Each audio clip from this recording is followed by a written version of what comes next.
अब भारतीय जनता पार्टी के पास राहुल गांधी की राजनीति का जवाब नहीं है, उनके सवालों का जवाब नहीं है, अडानी पर किए गए उनके सवालों का जवाब नहीं है, तो वो उन पर निजी हमले करने लग गए। और ये कोई और नहीं कर रहा है। इस तरह की अफवाहबाजी देश के गृह मंत्री अमित शाह इंडिया टुडे के मंच पर उड़ा रहे हैं। दोस्तों, सबसे दुख की बात यह है कि इंडिया टुडे का जो एंकर है राहुल कंवल, इस पर बाकायदा चटखारे ले रहा है। अमित शाह कहते हैं, आपको पता है विदेश में क्यों जाते हैं, किससे मिलने के लिए जाते हैं? तो राहुल कंवल जो कि एंकर है इंडिया टुडे का, वो चटकारे लेते हुए कहता है, क्यों जाते हैं बताइए। उसके बाद अमित शाह भीड़ से एक व्यक्ति को खड़ा करते हैं और वो व्यक्ति अपनी तरफ से एक थ्योरी देता है। सबसे बड़ी बात दोस्तों, राहुल गांधी विदेश में किससे मिलने जाते हैं, यह उनकी निजी जिंदगी है, नंबर एक। नंबर दो, बात यहां राजनीति की हो रही है, क्योंकि दोस्तों अगर निजी जिंदगी की बात होने लग गई तो प्रधानमंत्री नरेंद्र मोदी पर उनके विरोधी कई आरोप लगाते रहते हैं। और आगे जाके मैं आपको बतलाऊंगा कि किस तरह से भारतीय जनता पार्टी के नेता कपिल मिश्रा ने, जब वो आम आदमी पार्टी में हुआ करते थे, दिल्ली विधानसभा में खड़े होकर प्रधानमंत्री नरेंद्र मोदी पर जासूसी का आरोप लगाया था। मैं वो आपको सुनाऊंगा कुछ देर बाद, मगर पहले सुनिए अमित शाह क्या कह रहे हैं, किस तरह से एंकर जो है वो चटखारे ले रहा है और भीड़ से एक अनाम व्यक्ति को खड़ा करके राहुल गांधी के खिलाफ प्रोपेगेंडा किया जा रहा है। जो आप देखने वाले हैं उसमें राजनीति की धज्जियां उड़ाई जा रही हैं, पत्रकारिता की धज्जियां उड़ाई जा रही हैं, और एक पत्रकार सत्ता का महज चाटुकार बनकर रह गया है। यह नजारा देखिए, निहायत ही शर्मनाक। देखिए, बड़ा प्रश्न, क्या इस एंकर ने अमित शाह से पूछा कि ये जो आप बातें कर रहे हैं, ये जिस व्यक्ति को आपने खड़ा किया, इसको लेकर आपके पास क्या सबूत हैं? पहली बात, अगर राहुल गांधी किसी से मिलने भी जा रहे हैं, किसी लड़की से मिलने भी जा रहे हैं, तो सबसे बड़ी बात, वो अविवाहित हैं। वो शादीशुदा नहीं है कि भाई शादीशुदा होते हुए किसी और लड़की से मिल रहे हैं। पहली बात, ये इस मुद्दे पर बहस ही नहीं होनी चाहिए। कायदे से भारतीय जनता पार्टी को इन सवालों का जवाब देना चाहिए कि गौतम अडानी पर एक अमेरिकी अदालत सवाल कर रहा है। गौतम अडानी के साथ कीनिया की सरकार ने करार रद्द किया है, ऑस्ट्रेलिया की अदालत ने उन्हें करारा तमाचा मारा है, फ्रांस की तेल कंपनी ने उनके साथ करार रद्द किया है, बांग्लादेश उनके साथ तमाम समझौतों पर पुनर्विचार कर रहा है। इन सवालों के जवाब देने चाहिए। हर चीज को विदेशी एंगल की बात नहीं करनी चाहिए, क्योंकि अमित शाह यह कह रहे थे कि राहुल गांधी हमेशा विदेश से क्यों प्रेरणा लेते हैं।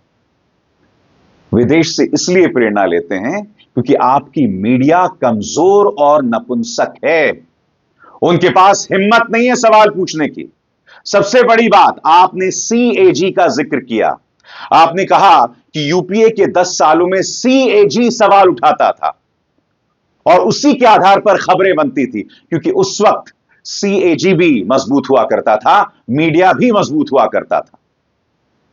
और सीएजी को लेकर भारतीय जनता पार्टी की किस तरह से पोल खुल रही है, बस कुछ देर बाद मैं आपको बतलाना चाहता हूं कि कांग्रेस ने उस एंकर को बॉयकॉट किया है। इससे पहले भी इस एंकर को कांग्रेस बॉयकॉट कर चुका था, मगर उसके बाद उन्होंने अपना बॉयकॉट हटाया। मगर कांग्रेस का कहना है कि यह व्यक्ति सुधरने का नाम नहीं ले रहा है।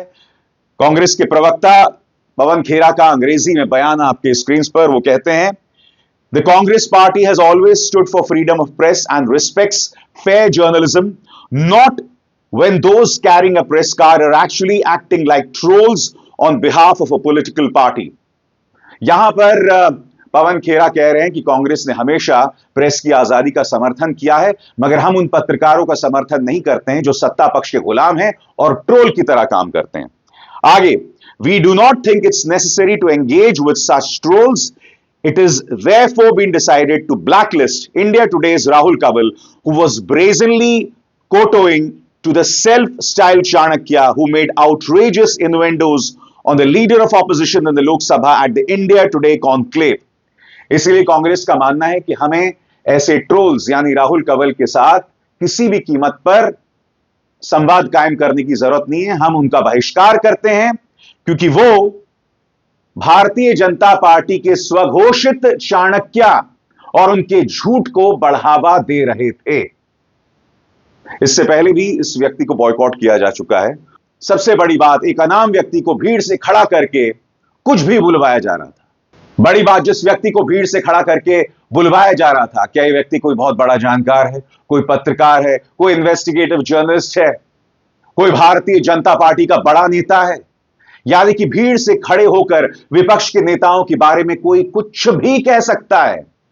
और देश के गृह मंत्री भी उस मंच पर खड़े होकर कुछ भी कह रहे थे। कहते हैं कि पहले के जमाने में, यानी कि यूपीए के कार्यकाल में, सीएजी भ्रष्टाचार का पर्दाफाश करते थे, अब सीएजी नहीं करता। गलत बात, सरासर गलत बात।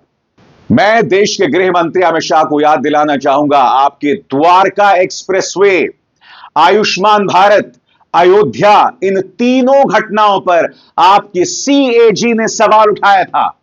इस खबर पर गौर कीजिए अमित जी, सीएजी ने आपकी इन 3 योजनाओं पर सवाल उठाया था, मगर आप क्या करते हैं, उन तीनों अधिकारियों का तबादला कर देते हैं साहब। भारतीय जनता पार्टी के नेतृत्व में सीएजी इज टूथलेस। वो कभी सवाल उठाते हैं तो उनके अधिकारियों को ट्रांसफर कर दिया जाता है। और मैं आपको याद दिलाना चाहूंगा किन 3 अधिकारियों का ट्रांसफर किया गया था। अपूर्व कृष्ण, दत्ता प्रसाद सूर्यकांत शिरसा और अशोक सिन्हा, इन तीनों ने आयुष्मान भारत, द्वारका एक्सप्रेसवे और अयोध्या पर सवाल उठाए थे। तीनों का तबादला कर दिया गया। मैं समझना चाहता हूं क्यों। अब सुनिए अमित शाह ने सीएजी के बारे में क्या कहा, जिससे आपको पता चल जाएगा कि उनकी बात कितनी खोखली थी। सुनिए।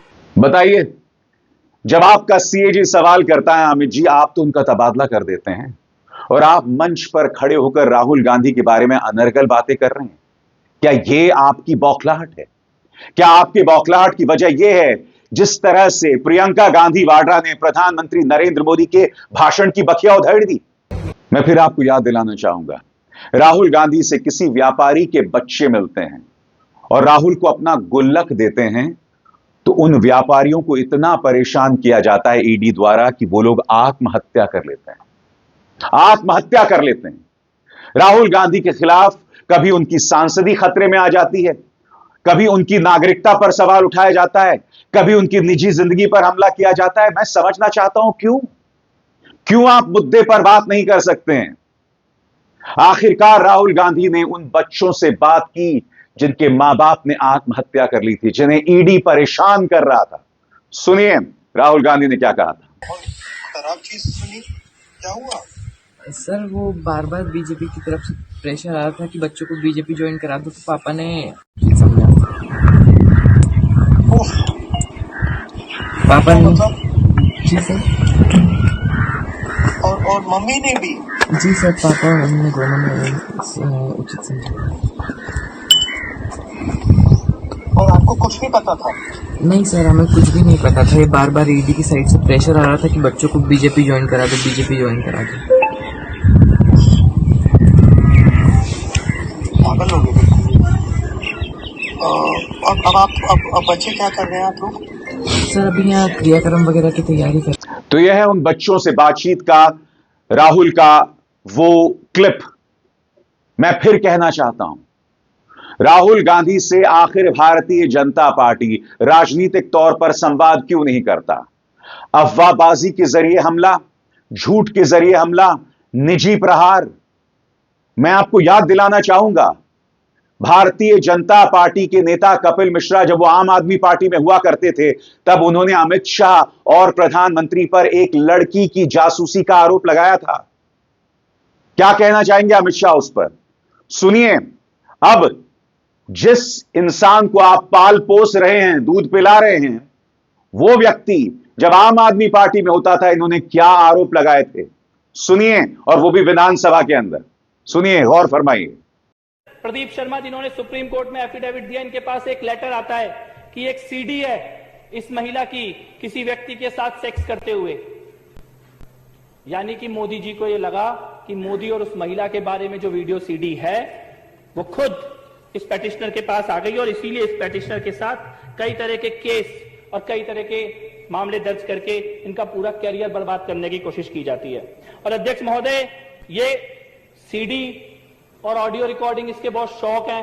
विजेंद्र गुप्ता जी को आज उनके सारे शौक पूरे कर देते हैं इस विधानसभा के अंदर। हिंदी में एक कहावत है दोस्तों, थूक कर चाटना। मैं नहीं जानता हूं यहां पर भारतीय जनता पार्टी थूक कर चाट रही है इस व्यक्ति को अपनी पार्टी में शामिल करके, या कपिल मिश्रा ये कर रहे हैं। इस तरह के आरोप लगाए गए थे और ये आरोप थे एक पत्रकार की पड़ताल के आधार पर। उसको लेकर बाकायदा वीडियो टेप्स हैं, गूगल में और यूट्यूब में तलाश करेंगे तो मिल जाएगा आपको। मगर मैं कुछ और कह रहा हूं, क्या निजी जिंदगी पर ही प्रहार किया जाएगा राजनीति करने के लिए? अभिजीत गांगुली भाजपा के सांसद हैं पश्चिम बंगाल से। इन्होंने ममता बनर्जी के बारे में बहुत ही अश्लील टिप्पणी की थी। अब इन्हें राहुल गांधी के बाइसेप्स ट्राइसेप्स पर आपत्ति है कि सदन के अंदर वो टी शर्ट पहनकर आ जाते हैं। ओम बिरला को कहना पड़ा इन्हें कि मुद्दे पर आइए, संविधान पर बोलिए। अब इन्हें राहुल गांधी के बाइसेप्स और ट्राइसेप्स पर आपत्ति है। सुनिए। माननीय स्पीकर महोदय, আমি দিল্লিতে নতুন, দেখছি শীতও পড়েছে, কিন্তু কিছু মানুষকে আমি দেখছি যারা পকেটে সংবিধান নিয়ে ঘোরেন, তারা এই সংসদের মর্যাদা রাখছেন না তাদের পোশাকে। কাউকে আমি এখনো পর্যন্ত দেখছি না এখানে টি শার্ট পরে এসে তার বাইসেপস বা ট্রাইসেপস দেখাচ্ছেন।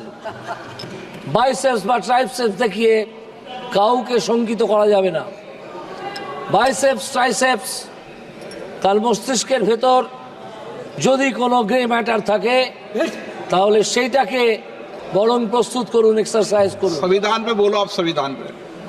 बड़ी बात, अगर आपको राहुल गांधी के बाइसेप्स और ट्राइसेप्स से आपत्ति है तो उनसे ईर्ष्या मत कीजिए ना, उनसे बेहतर बॉडी बनाइए। भाई इसमें क्या राहुल गांधी की गलती है अगर भारतीय जनता पार्टी के नेताओं की तोंद निकली हुई है? अभिजीत गांगुली जी की अगर तोंद निकली हुई है या भाजपा की किसी भी नेता की तोंद निकली है और राहुल गांधी की नहीं निकली है, तो क्या इसमें राहुल गांधी की गलती है? नहीं, यह सीधा सा तर्क है। आप खुद इस सवाल का जवाब दीजिए। अगर राहुल गांधी के बाइसेप्स और ट्राइसेप्स हैं तो इसमें भी उनकी गलती। यानी कि अगर एक व्यक्ति अपने शरीर का ख्याल रखता है, रोज वर्जिश करता है, एक्सरसाइज करता है, जिम जाता है, ये तो सबको करना चाहिए ना, सबको दौड़ लगाना चाहिए। अगर कोई जिम नहीं जा सकता तो दौड़ लगाइए, साइकिलिंग कीजिए, किसने आपको रोका बताइए। अभिजीत गांगुली सांसद हैं, कोई बुजुर्ग नहीं हो गए, वो चाहें तो जिम जा सकते हैं, अपने शरीर का ख्याल रख सकते हैं। मगर इस मुद्दे पर भी राहुल गांधी पर हमला किया जा रहा है। कोई व्यापारी और उनके बच्चे अगर राहुल गांधी से मिलने जाते हैं तो उसे ईडी एजेंसीज इतना परेशान करती हैं कि वो आत्महत्या कर लेता है। राहुल गांधी ने उनके बच्चों के साथ बात की और मुझे खुशी है कि अब यह मुद्दा संसद के अंदर उठ रहा है। सुनिए कांग्रेस के नेता इमरान मसूद ने इस बारे में क्या कहा। का दुरुपयोग हो रहा है। एक सबसे बड़ा उदाहरण, मनोज परमार नाम का आदमी जो कारोबारी था, उसके बच्चों ने राहुल जी को उनकी यात्रा के अंदर भारत जोड़ो यात्रा में गुल्लक दी। उसके घर पर ईडी की रेड हुई, उसने सुसाइड किया, अपनी पत्नी के साथ सुसाइड किया और सुसाइड नोट में लिखा कि ईडी के अधिकारी ने उसके कंधे पर पैर रखकर कहा कि तुम भाजपा ज्वाइन कर लो, प्लीज तुम भाजपा ज्वाइन कर लो। मैं कंक्लूड कर रहा हूं सर, तुम भाजपा ज्वाइन कर लो, तुम्हारी जान बच जाएगी। आज ईडी और सीबीआई का इस्तेमाल हमें डराने के लिए होगा। आज ईडी और सीबीआई का इस्तेमाल इन तमाम आवाजों को चुप करने के लिए होगा। यही नहीं, स्वतंत्र सांसद पप्पू यादव ने भी ईडी के ऊपर सवाल उठाते हुए इस मुद्दे को उठाया है। क्या कहा उन्होंने, आइए सुनते हैं। गांधी जी, एक बच्चा ने अपने पैसे की तिजोरी तोड़ के उसको पैसे दिए। ईडी की गुंडागर्दी आप देखिए कि उसके दोनों माँ बाप को मरना पड़ा। संविधान, दोनों माँ बाप आत्महत्या कर लिए परसों। ईडी की गुंडागर्दी देख लीजिए हुजूर। वो बच्चे कह रहे हैं कि उन्होंने कहा ईडी के लोग ने तुम कांग्रेस ज्वाइन करो और राहुल गांधी के खिलाफ तुम बयान दे दो, उसके बाद तुमको हम फ्री कर देंगे। ये मध्य प्रदेश की है, इसको आप देख लीजिए। मैं फिर दोहराना चाहता हूं, मुद्दे पर आइए, अनर्गल बातें मत कीजिए, क्योंकि अगर आप किसी की निजी जिंदगी पर प्रहार करेंगे तो वो कहावत है ना कि जब आप किसी पर उंगली उठाते हैं तो 4 उंगलियां आपकी तरफ होती। कुछ ऐसे सवाल उठ जाएंगे जिनका जवाब ना राहुल कमल दे पाएगा और ना भारतीय जनता पार्टी के कोई नेता। इस बात पर गौर कीजिएगा। अभिसार शर्मा को दीजिए इजाजत। नमस्कार। स्वतंत्र और आजाद पत्रकारिता का समर्थन कीजिए, सच में मेरा साथी बनिए। बहुत आसान है दोस्तों, इस ज्वाइन बटन को दबाइए और आपके सामने आएंगे ये 3 विकल्प, इनमें से एक चुनिए और सच के इस सफर में मेरा साथी बनिए।